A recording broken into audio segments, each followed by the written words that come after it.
ಕನ್ನಡ ಕುಲಕೋಟಿಯ ಹೃದಯ ಸಿಂಹಾಸನದಲ್ಲಿ ತಾವು ವಿಶಿಷ್ಟವಾದ ಕಲಾವಂತಿಕೆಯಿಂದ ಒಂದು ಅದ್ಭುತವಾದ ಸ್ಥಾನವನ್ನು ಪಡ್ಕೊಂಡಿದ್ದೀರಿ. ನಮ್ಮ ಊರಿನ ವಿದ್ಯಾಸಾಗರ ಕಲಾಸಾಗರದ ಯಾನವನ್ನು ಮಾಡಿಕೊಂಡು ಕಲಾ ತಪಸ್ವಿ ಡಾಕ್ಟರ್ ರಾಜೇಶ್ ಆಗುವವರೆಗಿನ ತಮ್ಮ ಜೀವನಾನುಭವದ ಪಯಣವನ್ನು ನಮ್ಮೊಂದಿಗೆ ಹಂಚಿಕೊಳ್ಬೇಕು ಅಂತ ಕೇಳ್ಕೊತೀನಿ ಸರ್. ಬಹಳ ಒಳ್ಳೆ ಪ್ರಶ್ನೆ ಕೇಳಿದ್ರಿ. ಜೀವನ ಪಯಣ ಅಂತಂದ ಮೇಲೆ ಸುದೀರ್ಘವಾದಂತ ಉತ್ತರ ಕೊಡಬೇಕಾಗ್ತದೆ. ಅದೇ ಸಮಂಜಸ. ಖಂಡಿತ ಸರ್. ನಾನು ಒಬ್ಬ ಕಲಾವಿದನಾಗ್ತೀನಿ ಅಂತ ನಾನು ಕನಸು ಕಂಡಿರಲಿಲ್ಲ, ಯಾರು ಹೇಳೋರ್ಲಿಲ್ಲ. ನಮ್ಮ ತಂದೆ ತಾಯಿಗಳಿಗೆ ನಿಮ್ಮ ಹುಡುಗ ಕಲಾವಿದನಾಗ್ತಾನೆ, ಪ್ರಸಿದ್ಧಿ ಆಗ್ತಾನೆ ಅಂತ ಯಾರು ಹೇಳಿರಲಿಲ್ಲ. ಹಾಗಾಗಿ ಮನೆಯಲ್ಲಿ ನಮ್ಮ ತಂದೆ ತಾಯಿಯಂದರು ನಾನು ಒಬ್ಬನೇ ಮಗನಾಗಿ ಇರೋದ್ರಿಂದ ಬಹಳ ಆಸ್ತಿಯಿಂದ, ಬಹಳ ಆಸಕ್ತಿಯಿಂದ, ಬಹಳ ಪ್ರೀತಿಯಿಂದ ಸಾಕಿ ಸಲಹಿದರು. ಕಾಲ ಹೇಗೆ ಮನುಷ್ಯನನ್ನ ಪರಿವರ್ತನೆ ಮಾಡುತ್ತೆ ಅನ್ನೋದಕ್ಕೆ ನನ್ನ ಜೀವನ ಒಂದು ಉದಾಹರಣೆ ಆಗಿದೆ. ಇವತ್ತಿನ ಪೀಳಿಗೆಗೆ ಅದು ಮಾರ್ಗದರ್ಶನ ಆಗಲಿ ಅಂತ. ಅದು ಒಬ್ಬ ವ್ಯಕ್ತಿಯ ಒಂದು ಪರಿಚಯದಿಂದ ನನಗೆ ಒಂದು ನಾಟಕ ಸಂಸ್ಥೆ ಸೇರ್ಬೇಕಾದಂತ ಅವಕಾಶ ಬಂತು. ಅದು ನಮ್ಮ ತಂದೆ ತಾಯಿಗಳಿಗಾಗಲಿ ನಮ್ಮ ಕುಟುಂಬದಾಗಲಿ ಯಾರಿಗೂ ಗೊತ್ತಿಲ್ಲ. ಆ ಹುಡುಗ ಹೆದರ್ಕೊಂಡ. ನಮ್ಮ ತಂದೆ ತಾಯಿಯವರು ನನ್ನ ಆಪಾದನೆ ಮಾಡಿದ ಏನ್ ಮಾಡೋದು ಹಾಗೆ ಅಂತ. ನೀನೇನು ಯೋಚನೆ ಮಾಡಬೇಡ, ನಾನು ಟ್ಯೂಷನ್ಗೆ ಹೋಗ್ತೀನಿ ಅಂತ ಸುಳ್ಳು ಹೇಳಿ ಬಂದು ನಾನು ನಿಮ್ಮ ಪ್ರಾಕ್ಟೀಸಲ್ಲಿ ಭಾಗವಹಿಸೋದಕ್ಕೆ ಅವಕಾಶ ಮಾಡ್ಕೊತೀನಿ, ನೀವೇನು ಯೋಚನೆ ಮಾಡಬೇಡ ಅಂತ ಆಶ್ವಾಸನೆ ಕೊಟ್ಟೆ. ಪರಿಚಯ ಮಾಡಿಸ್ದ. ನಾನು ಟ್ಯೂಷನ್ಗೆ ಹೋಗ್ತೀನಿ ಅಂತ ತಂದೆ ತಾಯಿಗಳು ಸುಳ್ಳು ಹೇಳಿ ಹೋಗಿ ನಾಟಕದಲ್ಲಿ ಅಭ್ಯಾಸ ಮಾಡ್ಕೊಂಡು ಬರ್ತಾ ಇದ್ದೆ. ಒಂದು ದಿವಸ ಆ ನಾಟಕ ಗುಬ್ಬಿ ಥಿಯೇಟರ್ನಲ್ಲಿ ಪ್ರದರ್ಶನ ಸಂದರ್ಭ ಬಂದಾಗ ಆ ಪ್ಯಾಂಪ್ಲೆಟ್ ನಮ್ಮ ತಂದೆ ತಾಯಿಗಳ ಕೈಗೆ ಸಿಕ್ತು. ಆಗ ಅಲ್ಲಿ ನನ್ನ ಹೆಸರು ಗೊತ್ತಾಯ್ತು, ನನ್ನ ಫೋಟೋನು ಹಾಕಿದ್ರು. ಅದು ನೋಡ್ಬಿಟ್ಟು ನಮ್ಮ ತಂದೆ ತಾಯಿಗಳು ರೊಚ್ಚಿಗೆದ್ರು. ಯಾಕೆ ಈ ತರ ನೀನು ಮುಚ್ಚುಮರ ಮಾಡ್ತಾ ಇದೀಯಾ, ನೀನು ಪ್ರಾಕ್ಟೀಸ್ಗೆ ಹೋಗ್ತಾ ಇದ್ದೋ ನಮಗ್ ಗೊತ್ತೇ ಇಲ್ಲ, ಟ್ಯೂಷನ್ಗೆ ಹೋಗ್ತೀನಿ ಅಂತ ಹೇಳಿ ಸುಳ್ಳು ಹೇಳ್ಬಿಟ್ಟು ಈ ತರ ನಾಟಕ ಮಾಡ್ತೀನಿ, ನಮಗೆ ಇಷ್ಟ ಆಗಲ್ಲ. ನಾಟಕ ಸಿನಿಮಾಗಳಂದ್ರೆ ನಮಗೆ ಮೈಲ್ಗೆ, ದಯವಿಟ್ಟು ಅಲ್ಲಿ ಹೋಗ್ಬೇಡ. ಒಬ್ಬರೇ ಮಗ ಇರೋದ್ರಲ್ಲಿ ಬಹಳ ಅಕರಾಸ್ತೆಯಿಂದ ನೋಡ್ತಾ ಇದ್ದೀವಿ, ಇದೆಲ್ಲ ನಮಗೆ ಆಗ ಬರೋಲ್ಲ ಅಂತ ನಮ್ಮ ತಂದೆ ತಾಯಿ ನನಗೆ ಕಟ್ಟಪ್ಪಣೆ ಮಾಡೋದು. ಆದರೂ ವಿಧಿ ಆಟ ಯಾರು ಬಲ್ಲವರು ಸತ್ಯ. ಹಾಗಾಗಿ ನಾನು ಈ ನಾಟಕಗಳೆಲ್ಲ ಪಾತ್ರ ಮಾಡೋದನ್ನೇ ಮುಂದುವರ್ಸ್ಕೊಂಡು ಹೋಗ್ತಾ ಇದ್ದೆ. ನಮ್ಮ ತಂದೆ ತಾಯಿಗಳು ಬೈತಾನೆ ಇದ್ರು, ಮುಂದುವರ್ಸ್ಕೊಂಡು ಹೋಗ್ತಾನೆ ಇದ್ದೆ. ಸರ್, ಈ ನಡುವೆ ವಿದ್ಯಾಭ್ಯಾಸದ ಕಡೆ ಗಮನ ಹೆಚ್ಚಿಕೊಡ್ಲಿಲ್ಲ ಸರ್? ವಿದ್ಯಾಭ್ಯಾಸ ನಡೆಯೋದು, ವಿದ್ಯಾಭ್ಯಾಸದ ಜೊತೆಯಲ್ಲಿ ಕಲಾಭ್ಯಾಸ ಎರಡು ಒಟ್ಟೊಟ್ಟಿಗೆ ನಡೆಯೋದು, ಏನು ತೊಂದರೆ ಇಲ್ಲ. ಹಾಗಾಗಿ ಈ ನಾಟಕದ ಹುಚ್ಚು ಎಲ್ಲಿವರೆಗೂ ಬೆಳೀತು ಅಂತಂದ್ರೆ ಅವ್ಯಾಜವಾದಂತ ಪ್ರೇಮ, ಅವ್ಯಾಜವಾದಂತ ಅಭಿಮಾನ ಈ ನಾಟಕದಲ್ಲಿ ಬಂತು. ಹಾಗಾಗಿ ಬೇರೆ ಬೇರೆ ನಾಟಕಗಳ ಕಂಪನಿಗಳಲ್ಲೂ ಕೂಡ ಪಾತ್ರ ಮಾಡುವಂತ ಅವಕಾಶಗಳು ಬರ್ಬಿಟ್ಟು ಅಲ್ಲೂ ಮಾಡ್ತಿದ್ದೆ. ಮನೆಯಲ್ಲಿ ವಿಪರೀತ ಪ್ರತಿದಿನ ಇದೆ ಗೊಂದಲ, ಬಿಡೋಲ್ಲ. ನಮ್ಮ ತಂದೆ ತುಂಬಾ ನೊಂದ್ಬಿಟ್ರು. ಒಬ್ಬನೇ ಮಗನ ನಾವು ಮದುವೆ ಮಾಡಿ ಅವನು ಒಳ್ಳೆ ಉದ್ಯೋಗದಲ್ಲಿ ಬದುಕಲಿ ಅಂತ ಇದ್ರೆ ಏನೋ ನಾಟಕ ಗಿಟ್ಕ ಅಂತಾರೆ, ಈ ಸಹವಾಸಗಳು ಚೆನ್ನಾಗಿರಲ್ಲ ನಾಟಕದಲ್ಲಿ ಅಂತ ಬಹಳ ನೊಂದ್ರು ನಮ್ಮ ತಂದೆಯವರು. ಅದಾದ್ಮೇಲೆ ನಮ್ಮ ತಾಯಿ ಒಂದ್ ದಿವಸ ಕೇಳಿದ್ರು, ಏನಪ್ಪ ನಿನ್ನ ಉದ್ದೇಶ ಏನು ಹಾಗೆ ಅಂತ. ನಾಟಕ ಅಂತ ಸೇರ್ಕೊಂಡು ನಾಟಕದಲ್ಲಿ ಹಗಲು ರಾತ್ರಿ ನಾಟಕ ಬರೆಯೋದು ಕಲ್ತಿದ್ಯಾ, ನಾಟಕ ಅಭ್ಯಾಸ ಮಾಡೋದಕ್ಕೂ ಹೋಗ್ತಾ ಇದ್ಯಾ, ಪಾತ್ರಗಳು ಮಾಡ್ತಾ ಇದ್ಯಾ, ಎಷ್ಟು ಹೇಳಿದ್ರು ಬಿಡೋದಲ್ಲ, ಬಿಡೋದೇ ಇಲ್ಲ ನೀನು, ಹೀಗೆ ಪಟ್ಟಿಡ್ದು ಹೋಗ್ತಾರೆ. ನಿನ್ನ ಮನಸ್ಸಲ್ಲಿ ಏನಿದೆ ಅಂತ ನಮ್ಮ ತಾಯಿ ಒಂದು ದಿವಸ ಕೇಳಿದ್ರು. ಏನು ಇಲ್ಲಮ್ಮ, ಸುಮ್ಮನೆ ಏನೋ ನಾಟಕದ ಒಂದು ಅಭಿರುಚಿ ನನಗೆ ಇದೆ, ಆಸೆ ಇದೆ ಅಷ್ಟೇ ಪಾತ್ರ ಮಾಡಬೇಕು ಅಂತ. ಅಲ್ಲ, ಕೆಲವರು ಹೇಳ್ತಾರೆ ಈ ನಾಟಕದಿಂದ ಸಿನಿಮಾಕ್ಕೆ ಹೋಗ್ಬಿಟ್ಟು ಅದೇನೋ ಮಡ್ರಾಸಲ್ಲಿ ಯಾವುದೋ ಒಂದು ಸ್ಟುಡಿಯೋ ಇದೆ ಅಂತ ಸ್ಟುಡಿಯೋದಲ್ಲಿ ಸೇರಿಕೊಂಡು ಈ ರೀತಿ ಬದುಕನ್ನು ಸಾಗಿಸ್ತಾ ಇದ್ದಾರೆ ಎಷ್ಟೋ ಜನ ಅಂತ ಹೇಳ್ತಾರೆ. ಮಗ ದಾರಿ ತಪ್ಪಬಾರದು ಅನ್ನೋದು ಉದ್ದೇಶ ಅವರಿಗೆ. ಅದೇ ಆ ಉದ್ದೇಶ ನಿಜ ಹತ್ರ ಇದೆಯಾ ಅಂತ. ಹಾಂ ಸರ್. ಇಲ್ಲ, ಅದರ ಸಿನಿಮಾಕ್ಕೂ ನನಗೂ ಅಜಗಜಾಂತರ ಇದೆ. ನಾನೊಬ್ಬ ರಂಗಕಲಾವಿದ ಅಷ್ಟೇ. ಹೇಳಿದೆ, ನೋಡಪ್ಪ ಯೋಚನೆ ಮಾಡೋ ಹಾಗೆ ಹೇಗೆ ಅಂತ ಹೇಳಿದ್ರು. ಹಾಂ ಸರ್. ಆಮೇಲೆ ನಾಟಕ ಬರೆಯೋದಕ್ಕೆ ಶುರು ಮಾಡಿದೆ. ಹಾಂ ಸರ್. ಆ ಹುಚ್ಚಿ ಎಲ್ಲಿವರೆಗೂ ಹತ್ಕೊಂಡ್ಬಿಡ್ತು ಅಂದರೆ ನನಗೆ ನಾಟಕ ನಾಟಕ ನಾಟಕ ನಾಟಕ ಊಟಕ್ಕೆ ಸರಿಯಾಗಿ ಬರ್ತಾ ಇರಲ್ಲ. ಹಾಂ ಸರ್.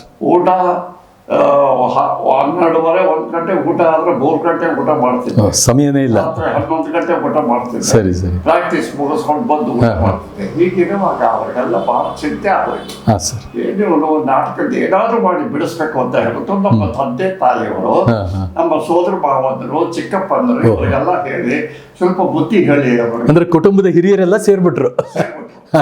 ಅದು ಅವರೆಲ್ಲ ಹೇಳಿದ್ರು, ಬೇಡಪ್ಪ ನಿಮ್ಮ ತಂದೆ ತಗೊಳ್ಳಿ ಬಹಳ ನೋವಾಗಿದೆ, ಬೇಡ ಈ ಸಹವಾಸ ಬಿಟ್ಬಿಡು ಹಾಗೆ ಅಂತ. ನಾನು ಕೆಡ್ತೀನಿ ಅಂತ ಅವ್ರ ಮನಸ್ಸಲ್ಲಿ ಅಭಿಪ್ರಾಯ ಬಂದಿತ್ತಷ್ಟೇ. ನಾನು ಕೆಡಲ್ಲ. ನಿಮ್ಮ ನಿರ್ಧಾರ ನಿಮಗಿತ್ತು. ನಾನು ಕೆಡಲ್ಲ, ಅಡ್ಡದಾರಿ ಹಿಡಿಯೋಲ್ಲ.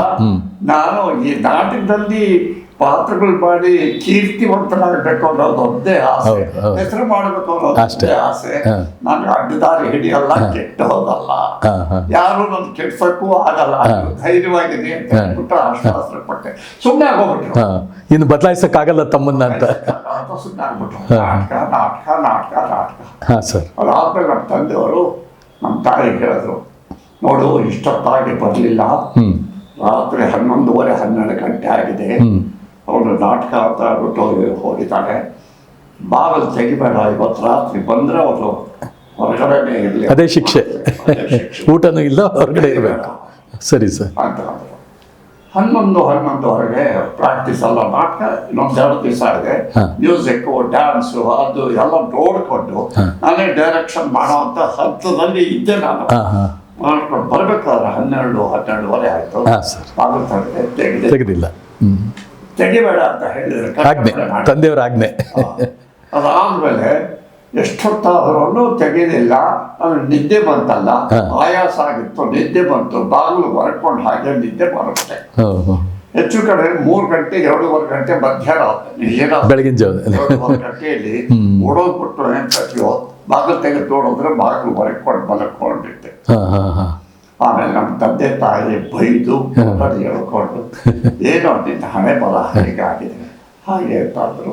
ಸುಮ್ಮನೆ ಇದ್ದೆ, ಹೋದಂತೆ ಎತ್ತಕರಳು. ಈಗ ಆದ್ಮೇಲೆ ಇದು ನಾಟಕದ ಪ್ರಪಂಚದಲ್ಲಿ ಅಷ್ಟೊಂದು ತಲೆ ಕೆಡಿಸ್ಕೊಂಡು ಎಲ್ಲ ನಾಟಕಗಳು, ಕಲಾವಿಲಾಸಿ ಸಂಸ್ಥೆ ನಾಟಕಗಳಲ್ಲೆಲ್ಲ ಪಾತ್ರ ಮಾಡುವಂತ ಅವಕಾಶಗಳು ಸಿಕ್ಕ ನನಗೆ, ತುಂಬಾ ಅವಕಾಶಗಳು. ಅಲ್ಲೂ ಪಾತ್ರ ಮಾಡ್ತಿದ್ದೆ. ಕೊನೆಗೆ ನಾನೇ ಒಂದು ಶಕ್ತಿ ನಾಟಕ ಮಂಡಳಿ ಅಂತ ಕಟ್ಟಿದೆ ಕಾಟನ್ಪೇಟೆಯಲ್ಲಿ. ಶಕ್ತಿ ನಾಟಕ ಸೂಪರ್ ಟಾಕೀಸ್ ಇದೆಯಲ್ಲ, ಅದರ ಪಕ್ಕದಲ್ಲಿ ಒಂದು ನಾನೇ ಕಟ್ಟಿ ಜನಗಳನ್ನೆಲ್ಲ ಸಂಘಟನೆ ಮಾಡಿಕೊಂಡು, ಕಲಾವಿದರನ್ನೆಲ್ಲ ಸಂಘಟನೆ ಮಾಡಿಕೊಂಡು ಶಕ್ತಿ ನಾಟಕ ಮಂಡಳಿ ಅಂತ ಕಟ್ಟಿದೆ.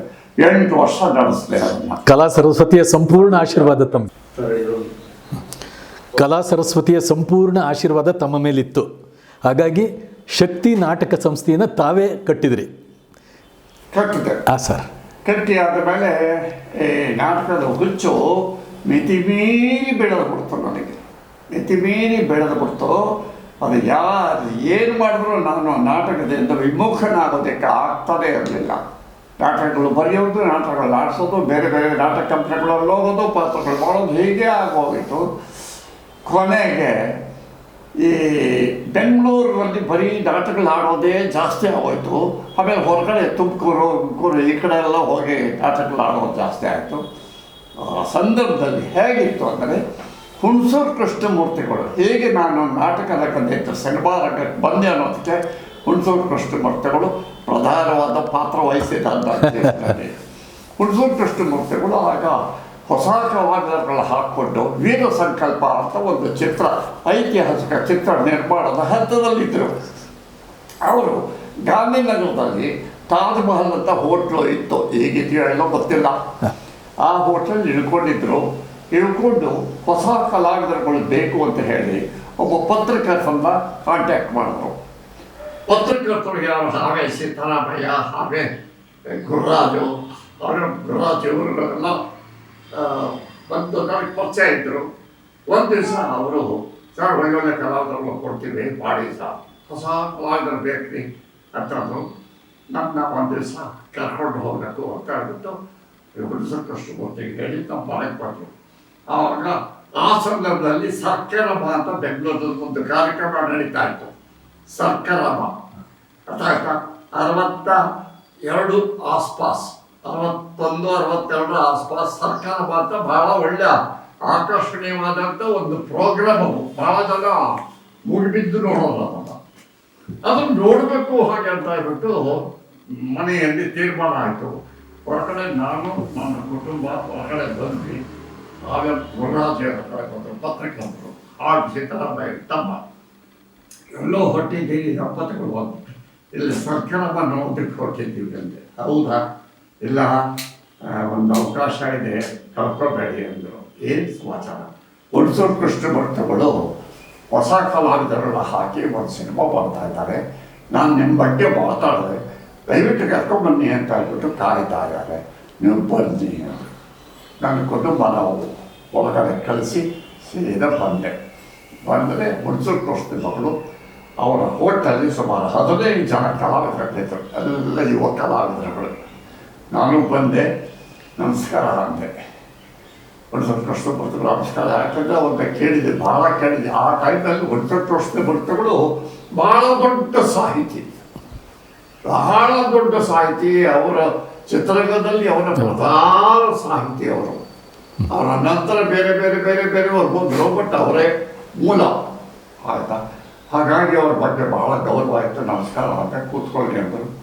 ಎಲ್ಲಿ ಕೆಲಸ ಮಾಡ್ತಾ ಇದ್ದೀರಿ? ನಾನು ಮೈಸೂರು ಗವರ್ನಮೆಂಟ್ ಇನ್ಶೂರೆನ್ಸ್ ಡಿಪಾರ್ಟ್ಮೆಂಟಲ್ಲಿ ಇದ್ದೀನಿ. ಅಷ್ಟೊಂದು ಉದ್ಯೋಗಕ್ಕೆ ಸೇರಿಬಿಟ್ಟಿದ್ರಿ ಸರ್? ಉದ್ಯೋಗ ಮಾಡ್ಕೊಂಡಿದ್ದೆ. ಎಸ್, ಮುಗಿಸಿ ಉದ್ಯೋಗ ಮಾಡ್ಕೊಂಡಿದ್ದೆ. ಹೌದಾ, ಸರಿ. ಆಮೇಲೆ ಅಲ್ಲಿ ಕೆಲಸ ಮಾಡ್ತಾ ಇದ್ದೇನೆ. ಹೌದು. ನಾಟಕಗಳೆಲ್ಲ ಪಾತ್ರ ಮಾಡ್ತಾ ಇದ್ದೇನೆ. ಹೌದು. ಹೇಳಿದ್ರು ಎಲ್ಲ ಗುರುರಾಜ್ ಅವರು, ನೀವೊಂದು ಸಂಸ್ಥೆ ಕಟ್ಟಿದ್ದೀರಿ ಅಂತ. ಹೌದು. ನಾಟಕ ಬರೆಯೋದು, ಆಡಿಸೋದು, ನಿರ್ದೇಶನ ಮಾಡೋದು ಎಲ್ಲ ಮಾಡ್ತಾ ಇದ್ದೀನಿ. ಹಾಗೆ ಅದಾದಮೇಲೆ ಹುಡ್ಸೋಕ್ಬಿಡ್ತೆ ಒಬ್ಬೊಬ್ಬರಿಗೆ ಪ್ರದರ್ಶನ ಮಾಡಿಯಪ್ಪ, ನಿಮ್ಮ ಮಾಸ್ಟರ್ ಪೀಸ್ ಏನಿದೆ ಒಂದು ಪ್ರದರ್ಶನ ಮಾಡಿ ಅಂದರು. ಒಬ್ಬರು ಎಚ್ಚಮ್ಮ ನಾಯಕ ಮಾಡಿದ್ರು, ಒಬ್ಬರು ದೇವದಾಸಿ ಮಾಡಿದ್ರು, ಇನ್ನೊಬ್ರು ಇನ್ನೊಂದು ಮಾಡೋರು. ಇದೆಲ್ಲ ಆಯಿತು.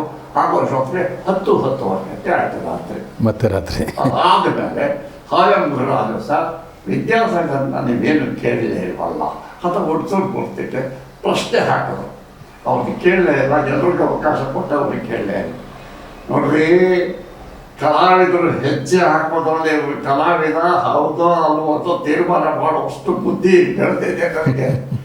ಅವ್ರು ತೊಡ್ಕೊಂಡ್ಬಂದಿದ್ದು ಮತ್ತು ಅವ್ರ ಜೊತೆಯಲ್ಲಿ ಮಾತಾಡೋದಲ್ಲ, ಆ ಮಾತು ಇವೆಲ್ಲ ಕಲಾವಿದರ ಲಕ್ಷಣಗಳೇ ಕಾಣ್ತಿದ್ವು.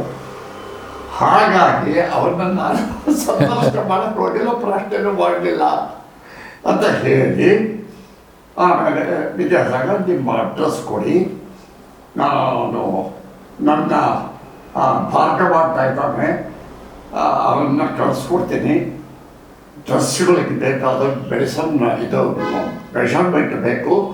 ಆ ಟೈಮಲ್ಲಿ ಬಂದಾಗ ಸ್ವಲ್ಪ ಸಹಕರಿಸಿ ಅವನ ಅಡ್ರೆಸ್, ನಿಮ್ಮ ಅಡ್ರೆಸ್ಸಿಗೆ ಕಾಗ್ದ ಬರೀತಾರೆ, ನೀವು ಬಂದು ಮೆಷರ್ಮೆಂಟ್ ಕೊಟ್ಬಿಟ್ಟು ಹೋಗಿ. ಅದಾದಮೇಲೆ ಕಾರ್ಯಕ್ರಮ ನಾವು ಹಾಕಿದಾಗ ಒಂದು 8-10 ದಿವಸ ರಜಾ ಸಿಗುತ್ತೆ ಸರ್ ಅಂತ ಎಲ್ಲ ಆಯಿತು.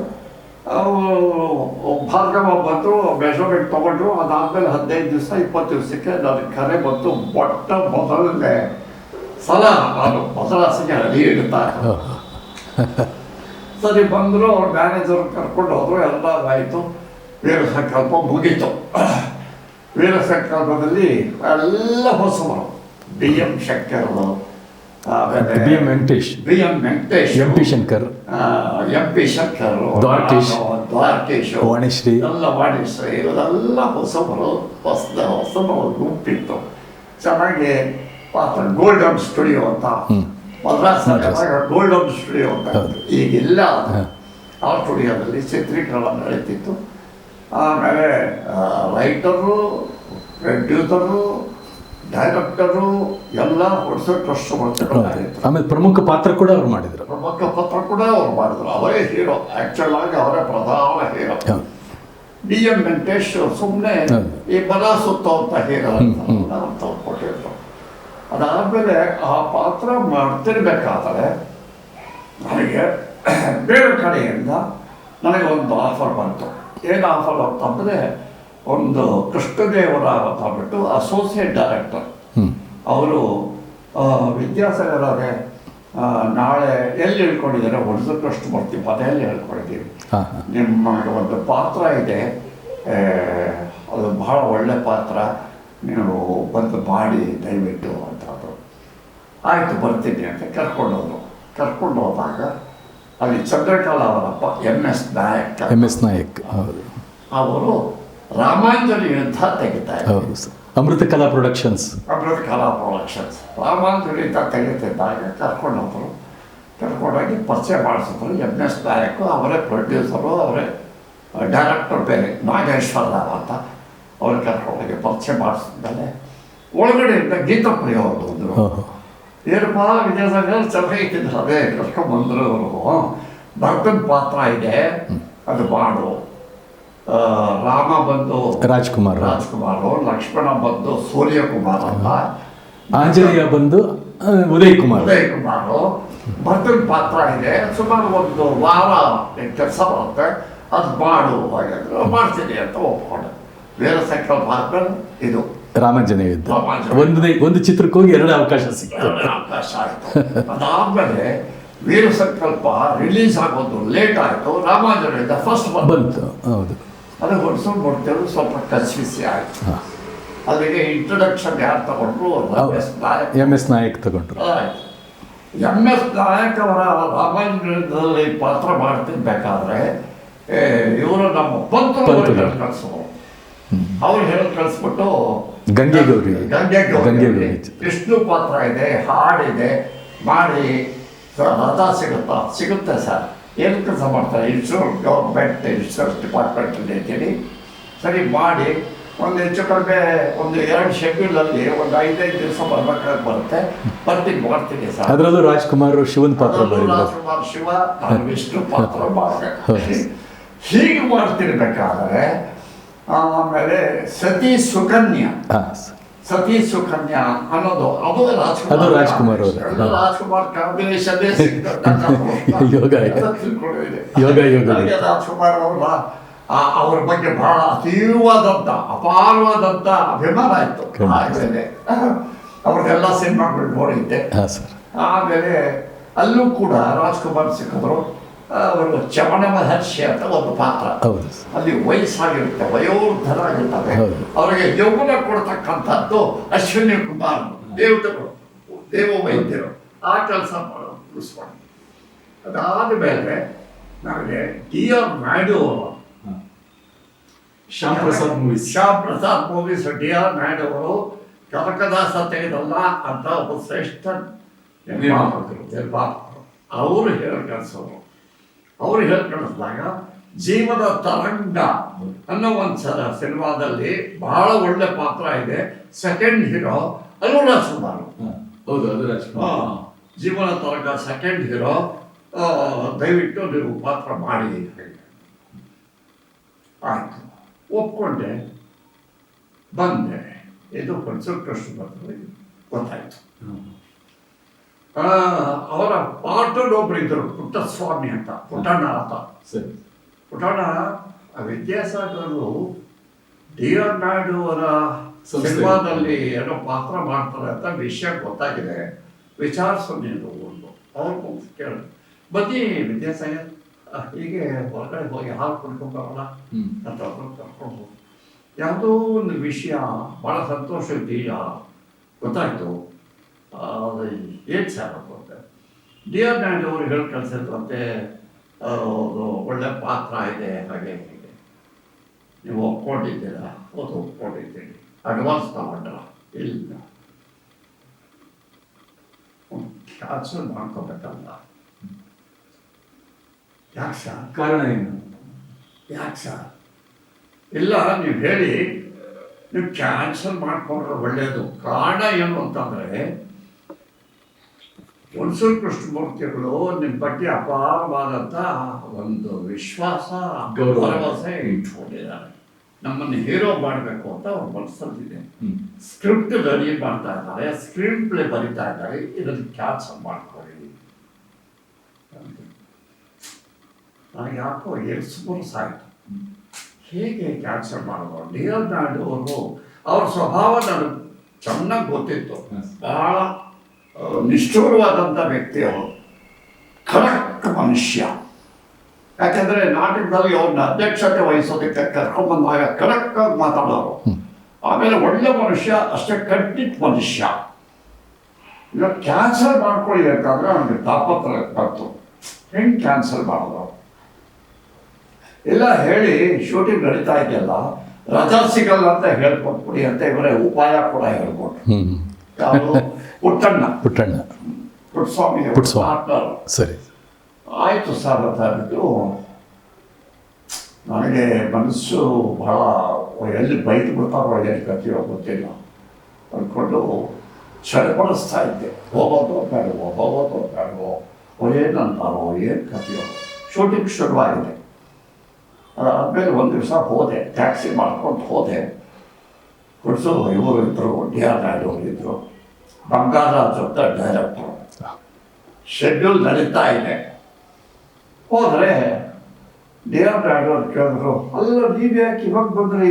ನಿಮ್ದಿಲ್ಲ ಇವಾಗ ಬರೋ ಶೆಡ್ಯೂಲಲ್ಲಿ ನಿಮ್ಮದು ಅಂದರು. ಇಲ್ಲ ಸರ್, ಸ್ವಲ್ಪ ಏಕಾಂತದಲ್ಲಿ ಮಾತಾಡಬೇಕು ಅಂತ. ಹೌದಾ, ಏನು? ಬನ್ನಿ ಸರ್. ಏನೂ ಇಲ್ಲ, ನನಗೆ ಈ ಪಾತ್ರದಲ್ಲಿ,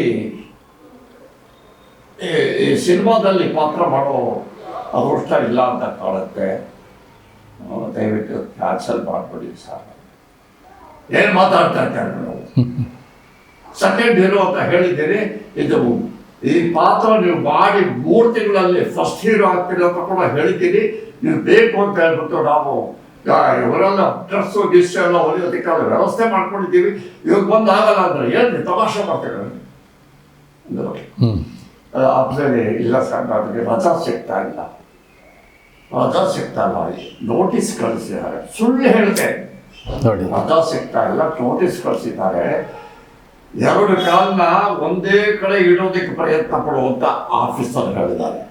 ಅಲ್ಲೊಂದು ಕಾಲು ಇಲ್ಲೊಂದು ಕಾಲು ಬೇಡ, ಸಿನಿಮಾದಲ್ಲಿ ಒಂದು ಕಾಲು, ಆಫೀಸಲ್ಲಿ ಒಂದು ಕಾಲು ಬೇಡ, 2 ಕಾಲು ಒಂದೇ ಕಡೆ ಇಡು.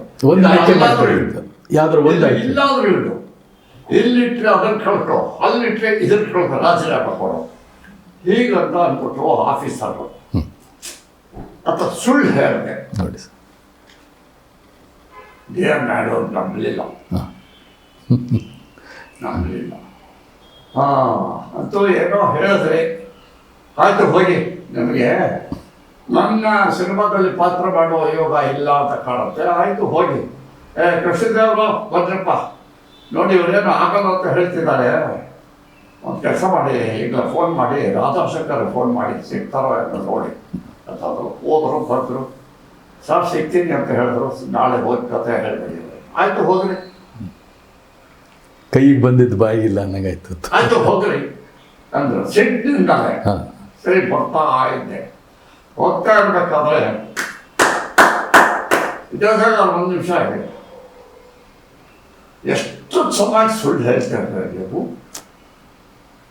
ಇಲ್ಲ ಸರ್, ನೋಡಿ, ನಿಮ್ಮ ಹಿಂದೆ ಯಾವುದೋ ಒಂದು ವ್ಯಕ್ತಿ ತನ್ನ ಸಿನಿಮಾದಲ್ಲಿ ಪಾತ್ರ ಮಾಡಬಾರ್ದು ಅಂತ ಕಟ್ಟಿಟ್ಟು ಮಾಡಿದೆ, ತಾಕೀತು ಮಾಡಿದೆ. ಅದರಿಂದ ಬಂದು ನೀವು ಆಫೀಸ್ ಮೇಲೆ ರಜಾ ಸಿಕ್ಕಲ್ಲ ಅಂತ ಸುಳ್ಳು ಹೇಳಿಬಿಟ್ಟು ಕ್ಯಾನ್ಸಲ್ ಮಾಡ್ಕೋತಾ ಇದ್ದೀರಿ. ಆ ವ್ಯಕ್ತಿ ಯಾರು ಅಂತ ನಮ್ಗೆ ಗೊತ್ತು. ಕಾಣದ ಕೈವಾಡ ಇದೆ ಅಂತ ಅವ್ರಿಗೆ ಗೊತ್ತಾಗೋದು.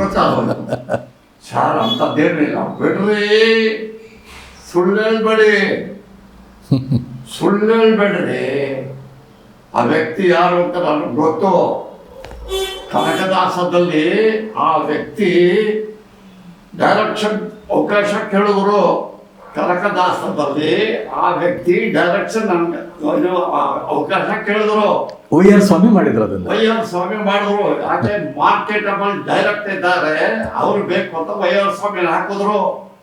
ಆ ವ್ಯಕ್ತಿಗೆ ನೀವು ಸಾಹಿತ್ಯ ಮಾತ್ರ ಬರೀರಿ, ಡೈರೆಕ್ಷನ್ ಕೊಡಕ್ಕಾಗಲ್ಲ ಅಂದ್ರು. ಅದನ್ನ ಮನಸ್ಸಲ್ಲಿ ಇಟ್ಕೊಂಡ್ರು. ನಿಮ್ಮ ಮೇಲೆ ತೀರ್ಸ್ಕೊಂಡಿದ್ದಾರೆ ಅಂತ ಅದಾಯ್ತು. ನಿಮ್ಮ ಮೇಲೆ ತೀರ್ಸ್ಕೊಂಡ್ರು. ಅದನ್ನ ಸುಳ್ಳು ಹೇಳ್ಬೇಡ್ರಿ, ಸುಳ್ಳು ಹೇಳ್ಬೇಡಿ, ನನಗೆಲ್ಲ ಗೊತ್ತು.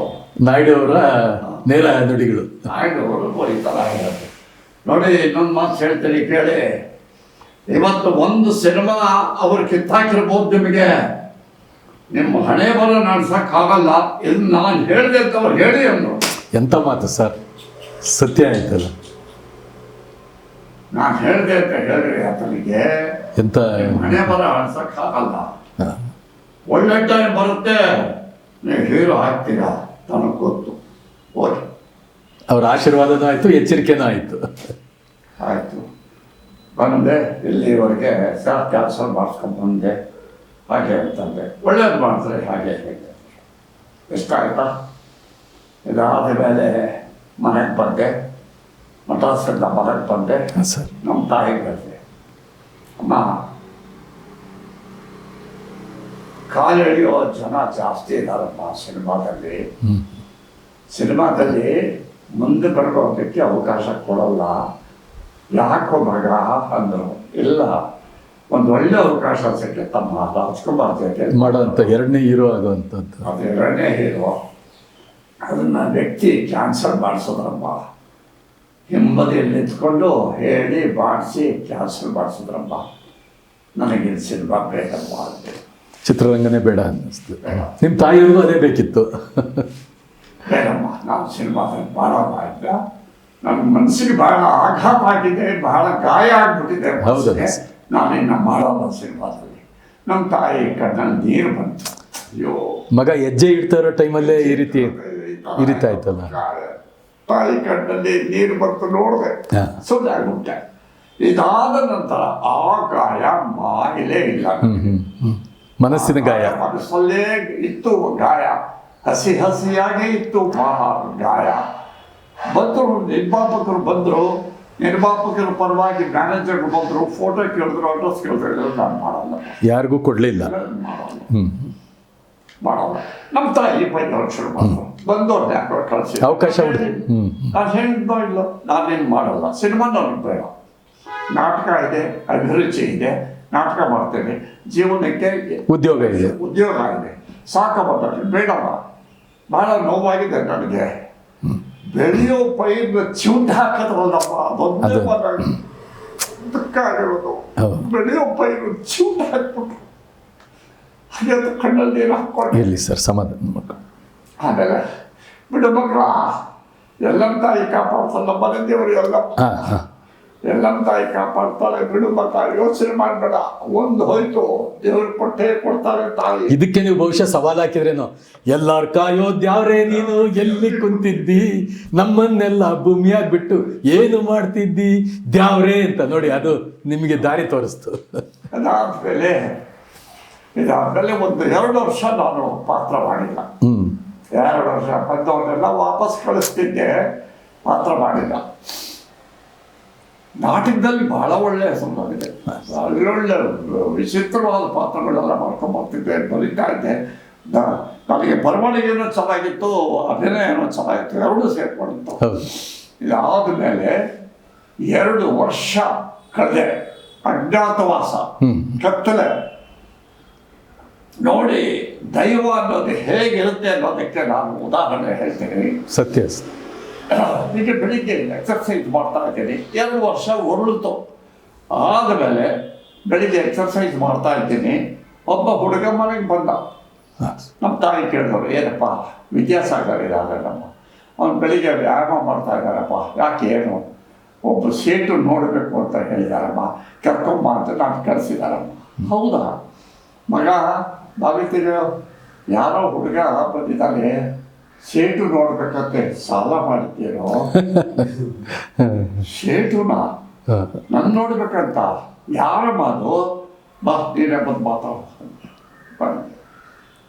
ಹುಡುಗ ಎಷ್ಟು 25 ವರ್ಷದ ಹರಿಯ. ಆಮೇಲೆ ಏನಪ್ಪ ಅಂದರೆ ಸರ್ ನಮಸ್ಕಾರ, ಬಾಂಬೆಯಿಂದ ಸೇಟು ಬಂದಿದ್ದಾರೆ ಸರ್, ನಮ್ಮನ್ನು ನೋಡಬೇಕು ಅಂತಿದ್ದಾರೆ ಸರ್, ದಯವಿಟ್ಟು ಬನ್ನಿ ಸರ್. ಇಲ್ಲಪ್ಪ ನಾನು ಸೇಟುಗೂ ನನಗೆ ಸಂಬಂಧ ಏನು ಅಂತ. ಏನು ದುಡ್ಡು ಗಿಡ್ಡು ತಗೊಂಡಿಲ್ಲ ಅಂತ ಬೇಜಾರು ಮಾಡ್ತಾರೆ. ದುಡ್ಡು ಗಿಡ್ಡು ತಗೊಂಡಿಲ್ಲ ಸರ್, ದುಡ್ಡು ಕಾಸು ಅಲ್ಲ ಸರ್. ಅವರು ನಿರ್ಮಾಪಕರು ನಿಮ್ಮನ್ನು ನೋಡ್ಬೇಕು. ಅಯ್ಯೋ ಇಲ್ಲ ಇಲ್ಲ ನಾನು ಎಲ್ಲೂ ಬರೋಲ್ಲಪ್ಪ, ನಮ್ಮ ತಾಯಿ ಪತ್ರರು ಬೈದರು, ಹೋಗು ಹೋಗು ಯಾಕೆ ಥರ ಕರೀತಾ ಇದೆಯಾ, 2 ವರ್ಷದಿಂದ ಬರೋ ಸಿನಿಮಾಗಳಲ್ಲಿ ಬಿಡ್ತಾ ಇದೆಯಾ, ಹೋಗು. ಆ ಹುಡುಗ ಬೆಳಿಗ್ಗೆ ಬಂದಿದ್ದಾನೆ, ರಾತ್ರಿ 12 ಗಂಟೆಗೆ ನಾನು ಕಳಿಸಿದ್ರು ಸರ್, ಮಲ್ಕೊಂಡಿದ್ದಾರೆ ಅಂತ ಬಿಟ್ಟು ಅವರು ಹೇಳಿದೆ. ಬೆಳಿಗ್ಗೆ ಹೋಗಿ ಕರ್ಕೊಂಡ್ಬರ್ಬಿಡು ಅವ್ರನ್ನ ಅಂತಾದ್ರು. ದಯವಿಟ್ಟು ಬನ್ನಿ ಸರ್, ನಾನು ಹೋದ್ರೆ ಬರೀ ಕೈಲಿ ಹೋದ್ರು ಬೈತಾನೆ. ಹಾಗೆ ಅಂದ್ಬಿಟ್ಟ. ಆಮೇಲೆ ನಮ್ಮ ತಾಯಿ ಹೋಗಪ್ಪ ಹೋಗು, ಯಾರೋ ಏನೋ ಮಾಡಿದ್ರು ಅಂತ ಅದನ್ನೇ ಸಾಧಿಸ್ಕೊಂಡಿದ್ರೆ ನಿನ್ನ ಜೀವನದಲ್ಲಿ ಏನು ಸುಖ ಕಾಣ್ತೀಯ, ಏನು ಭವಿಷ್ಯ ನಿನಗೆ, ಹೋಗು ಅಂದು. ತಾಯಿಗೆ ಎಲ್ಲ ತಾಯಿ ಆಶೀರ್ವಾದ, ತಾಯಿ ನುಡಿ. ಅಮ್ಮ ಹೋಗ್ತಾ ಇದ್ದೀನಮ್ಮ, 2 ವರ್ಷ ಅಜ್ಞಾತವಾಸ ಕಲಿತು ಹೋಗ್ತಾ ಇದ್ದೇನೆ. ಹೋದರೆ ಹೋಟೆಲ್ಲು ಕೆಂಪೇಗೌಡ ರೋಡಲ್ಲಿ ಹೋಟೆಲ್ ಇದೆ, ಹೋಟೆಲ್ ಬ್ರಾಡ್ವೇ. S Broadway. ಈಗ ಇದೆಯಲ್ಲ ಬ್ರಾಡ್ವೇ ಮೊದಲಿತ್ತು. ಹೋಟೆಲ್ ಬ್ರಾಡ್ವೇ ಕರ್ಕೊಂಡು ಹೋದ ಹುಡುಗ. ಆಮೇಲೆ ಒಳಗಡೆ ರೂಮ್ನಲ್ಲಿ ಶಿವಶಂಕರ್ ಕೂತಿದ್ರು. ಸಿ ವಿ ಶಿವಶಂಕರ್ ಕೂತಿದ್ರು. ಬನ್ನಿ ವಿದ್ಯಾಸಾಗರ್, ಯಾಕಂದ್ರೆ ನನಗೆ ಇದರಲ್ಲಿ ಅಭ್ಯಾಸ ಇದ್ರು, ಪರಿಚಯ ಆಗಿತ್ತು. ಕೃಷ್ಣ ಮುಟ್ಟು ಮನೆಯಲ್ಲಿ ಇದ್ರು, ಸಂಕಲ್ಪ ಮಾಡಿದಾಗ ಇದ್ದು, ಅಸೋಸಿಯೇಟ್ ಡೈರೆಕ್ಟರ್ ಇದ್ರು, ಪರಿಚಯ ಆಗಿತ್ತು. ಬನ್ನಿ ವಿದ್ಯಾಸಾಗರ್ ಕೂತ್ಕೊಂಡು, ಏನು ಸಮಾಚಾರ? ಏನಿಲ್ಲ, ಬಾಂಬೆಯಿಂದ ಒಬ್ಬರು ಬಂದಿದ್ದಾರೆ ಪ್ರೊಡ್ಯೂಸರು, ಅವರು ಒಂದು ಒಳ್ಳೆ ಸಿನಿಮಾ ಮಾಡಬೇಕು ಅಂತ ಬಂದಿದ್ದಾರೆ, ಯಾವುದೋ ಒಂದು ಚಾಲೆಂಜ್ ಮೇಲೆ. ಅದಕ್ಕೆ ಸುಮಾರು ಒಂದು 25 ಜನ, 2 ತಿಂಗಳಿಂದ 25 ಜನ ಹೊಸ ಮುಖಗಳು ಹೀರೋನ್ ನೋಡಬೇಕು ಅಂತ ಇದ್ದೀವಿ. ಒಬ್ಬರು ಸೆಟ್ ಆಗಿಲ್ಲ, ಸರಿ ಇಲ್ಲ ಅಂತಾರೆ. ಬಹಳ ಕಂಟೆಂಟ್ ಮನುಷ್ಯ ಆ ಪ್ರೊಡ್ಯೂಸರ್, ಕಂಟೆಂಟ್ ಮನುಷ್ಯ. ವಾಯ್ಸ್ ಚೆನ್ನಾಗಿರ್ಬೇಕು, ಹೈಟ್ ಚೆನ್ನಾಗಿರ್ಬೇಕು, ವಾಕಿಂಗ್ ಚೆನ್ನಾಗಿರ್ಬೇಕು, ಡೆಲಿವರಿ ಚೆನ್ನಾಗಿರ್ಬೇಕು, ಫಿಗರ್ ಇರಬೇಕು, ಏನೆಲ್ಲ ಬಯಸ್ತಾರೆ. ಯಾವುದೇ ಒಂದು ಕೊರತೆ ಇದ್ರು ನಪಾಸ್ ಮಾಡ್ತಾರೆ.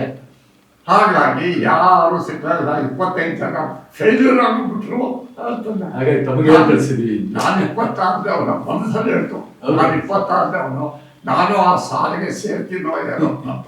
ದೇವರ ಹಾಗೆ ಮಾಡಲಿಲ್ಲ. ಅದಾದ್ಮೇಲೆ ಫೋನ್ ಮಾಡಿದ್ರು, ಸರ್ ನಾರಾಯಣ ಅವರೇ ಎಲ್ಲಿದ್ದೀರಿ ಸರ್? ಸರ್ ನಾನು ದೇವರಾಜ್ ಅರಸು ಮಿನಿಸ್ಟ್ರು, ದೇವರಾಜ್ ಅರಸು ಅವ್ರ ಮನೆಯಲ್ಲಿದ್ದೀನಿ. 1-2-3 MLAಗಳು ಬಂದಿದ್ದಾರೆ, ಅವ್ರಿಗೆ ಸಿಕ್ಕಲಿಲ್ಲ, ಕಾಯ್ತಾ ಇದ್ದೀನಪ್ಪ. ಸರ್ ವಿದ್ಯಾಸಾಗರ್ ಬಂದಿದ್ದಾರೆ, ಏನಾದ್ರು ಮಾತಾಡ್ಬೇಕಾ? ಇಲ್ಲ ಇವತ್ತು ಬರೋಕ್ಕಾಗಲ್ಲ, ದೇವರಾಜ್ ಅರಸು ಭಾಳ ಬ್ಯುಸಿಯಾಗಿದ್ದಾರೆ, MLAಗಳ ಜೊತೆಯಲ್ಲಿದ್ದಾರೆ. ಒಂದು ಕೆಲಸ ಮಾಡಿ, ಸಾಯಂಕಾಲ ಬರೋಕ್ಕೆ ಸಾಧ್ಯ ಅಂತ ಕೇಳಿ. ಸಾಯಂಕಾಲ ಬರೋಕ್ಕೆ ಸಾಧ್ಯ? ಸಾಯಂಕಾಲ ಬರ್ತೀರಾ ವಿದ್ಯಾಸಾಗರ್? ಇಲ್ಲ, ನನಗೆ ಕಲ್ಯಾಣ ದರ್ಶನ ನಾಟಕ ಇದೆ, ಅಲ್ಲೊಬ್ಬರಿಗೂ ಪಾತ್ರ ಮಾಡ್ತಾ ಇದ್ದೀನಿ, ಟೌನ್ ಹಾಲ್ನಲ್ಲಿ ನಾಟಕ ಇದೆ. ಸರ್ ಟೌನ್ ಹಾಲ್ ನಾಟಕ ಇದೆಯಂತೆ, ಬರೋಕ್ಕಾಗಲ್ಲ ಅಂತ. ರಾತ್ರಿ ಬರೋದಕ್ಕೆ ಹೇಳಿ, ನಾಟಕ ಮುಗಿಸ್ಕೊಂಡು ರಾತ್ರಿ ಬರೋದಕ್ಕೆ ಹೇಳಿ. ಹಾಗೆ ರಾತ್ರಿ ಬರೋಕ್ಕೆ ಸಾಧ್ಯ ಅಲ್ಲ, 9 ಆಗ್ತದೆ, ಬನ್ನಿ ಅಂತ ಬಣ್ಣ ಅಳಿಸ್ಕೊಂಡು ಸೀದಾ ಹೋಟೆಲ್ಗೆ ಹೋದೆ. ಹೋಟೆಲ್ಗೆ ಹೋದರೆ ದೊಡ್ಡ ಹಾಲು, ಅದರ ಸುಮಾರು 15-20 ಜನ ಸೇರಿದ್ರು. Director, producer, technical group, music ಎಲ್ಲ ಇದ್ರು. ದೊಡ್ಡ ಸಭೆ. ಅಯ್ಯೋ ಒಂಥರ 200 ಸಭೆ ತೆಗಿದ್ದಾರಪ್ಪ, ಗಾಬರಿ ಆಗುತ್ತೆ. ನಾನು ಬನ್ನಿ ವಿದ್ಯಾಸಾಗರ್, ನಾರಾಯಣಕ್ಕೆ ಪರಿಚಯ ಮಾಡಿಸಿದ್ರು, ನೋಡಿ ವಿದ್ಯಾಸಾಗರ್ ಅಂತ. ಸರಿ ಆಯಿತು. ಆಮೇಲೆ ಎಲ್ಲಿ ಕೆಲಸ ಮಾಡ್ತಾ ಇದ್ವಿ MGI ಎಲ್ಲ ಕೇಳಿದ್ರು, ಎಲ್ಲ ಮಾಹಿತಿ ಕೊಟ್ಟೆ ನಾರಾಯಣ ಅನ್ನೋರಿಗೆ. ಹೌದು, ಹೀರೋ ಯಾವ್ದ್ರಲ್ಲ ಮಾಡ್ತೇವೆ? ಇಲ್ಲ, ಯಾವುದೋ ಒಂದು ಅವಕಾಶ ಸಿಕ್ತು, ಅರ್ಧ ಆಗ್ಬಿಟ್ಟಿದೆ, ಅರ್ಧ ಆಗಿ ನಿಂತೋಗಿದೆ. ಆಶಾ ಸೌಧ ಅರ್ಧ ಆಗಿ ನಿಂತೋಗಿದೆ, ಫೈನಾನ್ಸ್ ಅಂತಂದ್ರೆ. ಹೌದಾ, ಫೋಟೋ ಇದೆಯಾ? ನಾನು ಕೊಡ್ತೀನಿ. ಫೋಟೋ ಎಲ್ಲಿದೆ ಅಂತ ನನಗೆ ಗೊತ್ತಿಲ್ಲ. ಇಲ್ಲ ಚಿಟ್ಟಿ ಬಾಬು ಕ್ಯಾಮ್ರಾಮನ್ ಚಿಟ್ಟಿ ಬಾಬು ಒಂದು ಸೈಡ್ಲೆ ಪಾತ್ರೆ ನಿಮ್ಮ ಸೈಡಲ್ಲಿ ನೋಡ್ಕೊಳ್ಳಿಪ್ಪ ಹಾಗೆ ಸರ್. ನಾನು ಅವಾಗಿಂದ ನೋಡ್ತಾ ಇದ್ದೀನಿ. ಈ ಫಿಗರ್ ತುಂಬ ಚೆನ್ನಾಗಿದೆ, ಪ್ರೊಫೈಲ್ ಚೆನ್ನಾಗಿದೆ, ಫ್ರಂಟ್ ಚೆನ್ನಾಗಿದೆ, ನನಗೆ ಓಕೆ ಸರ್ ಅಂದ್ಬಿಟ್ಟು ಓಕೆ ಮಾಡಿ.